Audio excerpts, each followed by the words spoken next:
السلام علیکم ورحمۃ اللہ وبرکاتہ۔ امید ہے کہ میرے تمام احباب خیر و عافیت سے ہوں گے۔ میرے عزیزوں، پیارے بھائیو، بزرگوں، علامہ ابن سیرین رحمۃ اللہ علیہ نے کفن کے بارے میں ایک بڑی اہم تعبیر بیان فرمائی ہے۔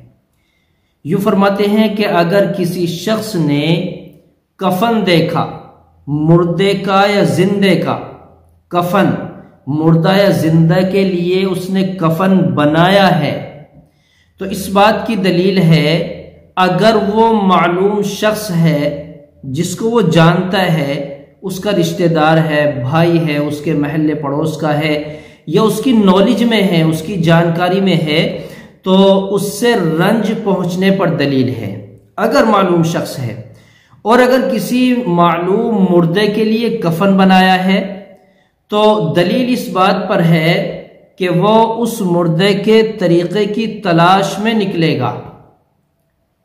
اگر وہ شخص معلوم ہے تو اس مردے کے طریقے کی تلاش میں نکلے گا، اس کی تلاش کرے گا، کہ دلیل اس بات کی ہے کہ وہ دنیا میں اس مردے کے طریقے کو تلاش کر رہا ہے۔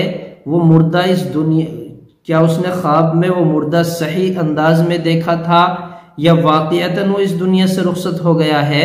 تو اگر کسی معلوم مردے کے لیے کفن بنایا ہے، اس کی بات سمجھنی ہے کہ دلیل یہ ہے کہ اس دنیا میں، یعنی دنیا میں اس مردے کے طریقے کی تلاش کرے گا۔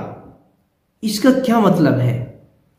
یعنی کہ اگر معلوم شخص ہے، رنج اور غم پہنچے گا، اور اگر وہ کسی معلوم مردے کو دیکھے، زندہ اور مردہ کفن دیکھا، رنج اور غم کی دلیل، لیکن وہ کفن دیکھ رہا ہے صرف کسی مردے کے لیے، کسی مردے کے لیے، اور وہ پھر اس کی تلاش میں نکلے گا، واقعتاً وہ زندہ ہے یا زندہ نہیں ہے۔